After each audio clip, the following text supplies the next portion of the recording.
सारा काम लगभग हो चुका है, अब मैं निकलती हूँ। देव को ऑफिस से ही पिक कर लूंगी।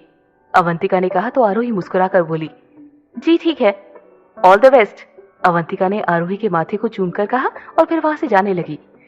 आरोही आदित्य के कमरे में आ गई और फिर उसका कमरा ठीक वैसे ही कर दिया जैसे सनाया के आने से पहले कुणाल और कृति ने सेट किया था।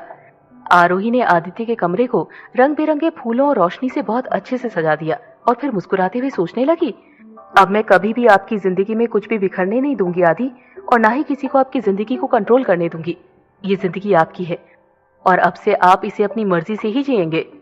आरोही मुस्कुराते हुए गेस्ट रूम में आ गई और फिर उसने अपना सफेद सूट बदलकर गुलाबी साड़ी पहन ली, चोटी खोलकर बालों को कंघी की और फिर उन्हें ऐसे ही खुला छोड़ दिया। आंखों में हल्का सा काजल डाला और होठों पर गुलाबी लिपस्टिक लगा ली। चेहरे पर हल्का सा मेकअप किया और फिर आईने में खुद को देखकर शर्माने लगी। आरोही अभी आईना ही देख रही थी, तभी दरवाजे की घंटी बजी। आरोही भागते हुए दरवाजे पर आ गई और जैसे उसने दरवाजा खोला, उसके चेहरे पर बड़ी सी मुस्कान आ गई। सामने आदित्य खड़ा था, पर आदित्य उसे देखकर एकदम चौंक गया। सरप्राइज, आरोही ने मुस्कुराकर कहा तो आदित्य अपना सर पकड़कर अंदर आते हुए बोला, अब तो हद ही हो गई है माँ, मुझे आप में भी आरोही नजर आ रही है। एक्सक्यूज मी, मैं आरोही ही हूँ। आरोही ने आदित्य के सामने आकर कहा तो आदित्य झल्लाकर बोल पड़ा, हाँ, और मैं शाहिद कपूर हूँ। बस करिए माँ, अब आप तो शुरू मत होइए। आई नो, मैं उसे लेकर बहुत ऑब्सेस्ड हो गया हूँ, इसीलिए आजकल मुझे हर जगह वो ही दिखाई दे रही है। सुबह 4 बार तो मेरी सेक्रेटरी में ही दिखी और एक बार डैड में भी, अब आप में भी दिख रही है। आदित्य आरोही की तरफ देखे बिना ही बड़बड़ाए जा रहा था। आरोही को कुछ भी समझ नहीं आ रहा था, इसीलिए वो चिल्लाते हुए बोल पड़ी, आदि, मैं आरोही ही हूँ, एक बार ठीक से देखो तो मेरी तरफ। आदित्य आरोही की तरफ देखने लगा। आरोही आज बिल्कुल वैसी ही लग रही थी जैसे कि उसे अपने सपनों में देखा करता था, इसीलिए वो अपनी आंखें बंद करते हुए बोला, नहीं, आई थिंक मैं फिर से कोई सपना देख रहा हूँ। तुम इस वक्त यहाँ कैसे हो सकती हो, और वो भी साड़ी में? यकीन नहीं आ रहा तो छू कर देख लो। आरोही ने मुस्कुराकर आदित्य के करीब जाते हुए कहा और आदित्य उसकी आंखों में देखते हुए धीरे धीरे पीछे होने लगा। कुछ ही देर में आदित्य जाकर दीवार से टकरा गया और आरोही उसके बिल्कुल करीब आ गई। दोनों की सांसें एक दूसरे की सांसों से टकराने लगी। आरोही ने शर्माते हुए अपनी आंखें बंद कर ली और आदित्य ने धीरे से उसके होठों को चूम लिया। अब तो यकीन हो गया ना कि मैं ही हूँ? आरोही ने शर्माकर पूछा तो आदित्य मुस्कुराते हुए बोला, हाय, अगर तुम हर बार ऐसे यकीन दिलाओगी तो मैं तो चाहूंगा कि मुझे कभी भी यकीन ना हो। आप भी ना बहुत बदमाश होते जा रहे हो। आरोही ने शर्माकर आदित्य के कंधे पर मारते हुए कहा तो आदित्य उसका हाथ पकड़कर उसे अपनी तरफ खींचते हुए बोला, अब क्या करूं? जैसा भी हूं तुम्हारा ही हूं। ये सुनकर आरोही शर्माने लगी और तभी आदित्य को याद आया कि वो आरोही से नाराज था, इसीलिए उसने नाटक करते हुए आरोही का हाथ छोड़ दिया। मुंह घुमाकर खड़ा हो गया। क्या हुआ? आरोही ने पूछा तो आदित्य मुंह बनाते हुए बोला, मैं नाराज हूं। क्यों? आरोही ने पूछा। क्या क्यों? फोन चेक करो अपना, सुबह से कितने मिस्ड कॉल कर चुका हूं। तुम्हें इतना मिस कर रहा था कि डैड तक में तुम ही नजर आ रही थी।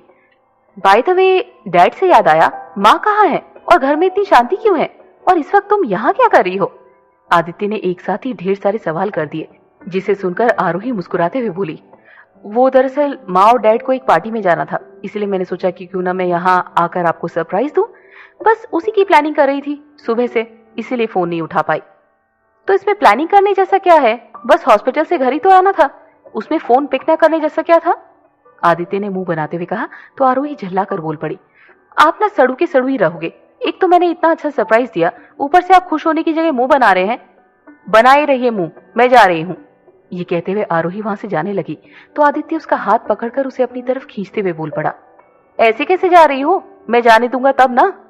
रहने दीजिए, कोई जरूरत नहीं है, मैं कुछ भी करूं आपको कभी अच्छा नहीं लगेगा। आरोही ने मुंह घुमाते हुए कहा तो आदित्य उसका चेहरा फिर से अपनी तरफ करते हुए बोला, अरे बस बस, अभी टिपिकल गर्लफ्रेंड की तरह शुरू मत हो जाओ। आरोही ने इस बार बिना कुछ कहे अपना मुंह फिर से घुमा लिया तो आदित्य उसका चेहरा फिर से अपनी तरफ करते हुए बोला, अच्छा बाबा, आई एम सॉरी, पर मैं सिर्फ मजाक कर रहा था। मुझे सच में बहुत अच्छा लगा कि तुम यहाँ पे आई हो। एंड यू नो व्हाट, आज तुम बहुत खूबसूरत लग रही हो, बिल्कुल वैसे जैसे मैं तुम्हें अपने सपनों में देखा करता था। ये कहते हुए आदित्य ने आरोही के गालों को चूम लिया और आरोही का चेहरा शर्म से एकदम लाल हो गया। कृति और कुणाल फोन पर बात कर रहे थे। अचानक कृति गंभीर होकर बोल पड़ी, कुणाल, आपसे बहुत जरूरी बात करनी है। हाँ बोलो ना, कुणाल ने मुस्कुरा कर कहा। वो एक्चुअली कल दादी ने फिर से मुझे रात में घर वापस आते देख लिया। कृति ने उदास होकर कहा तो कुणाल ने परेशान होकर पूछा, तो उन्होंने कुछ कहा तुमसे? नहीं, कहा तो नहीं, पर फिर भी मुझे उनसे रोज रोज यूं झूठ बोलना अच्छा नहीं लग रहा। कृति ने कहा तो कुणाल ने उसे तसल्ली देते हुए बोला, मैं समझ सकता हूँ, पर तुम चिंता मत करो। आदित्य की बर्थडे पार्टी के बाद मैं खुद आकर उनसे मिल लूंगा और मैं खुद उन्हें सब कुछ सच सच बता दूंगा। कुणाल, अगर दादी दादू नहीं माने तो? कृति ने उदास होकर कहा तो कुणाल मुस्कुराते हुए बोला, मुझ पर यकीन नहीं है? है, पर अपनी किस्मत पर नहीं, क्योंकि मेरी किस्मत ने आज तक मुझसे छीना है। ये कहते हुए कृति की आंखें नम हो गई। तुम्हारी किस्मत अब मेरी किस्मत से जुड़ चुकी है कृति, और मुझे खुद पर और अपनी किस्मत पर पूरा यकीन है, इसीलिए तुम बिल्कुल भी चिंता मत करो। मैं हूं ना, मैं मना लूंगा उन्हें। कुणाल ने यकीन दिलाया तो कृति भावुक होकर बोल पड़ी, I love you Kunal. I love you too princess. अब बिल्कुल चिंता मत करो और आराम से घर जाओ। कल सुबह आदि के घर जाकर उसे सरप्राइज भी तो देना है। कुणाल ने कहा तो कृति अपने सर पर हाथ रखते हुए बोली, अरे हाँ, मैं तो उसके लिए गिफ्ट लाना ही भूल गई। डोंट वरी, मैंने हम दोनों की तरफ से उसके लिए गिफ्ट ले लिया है।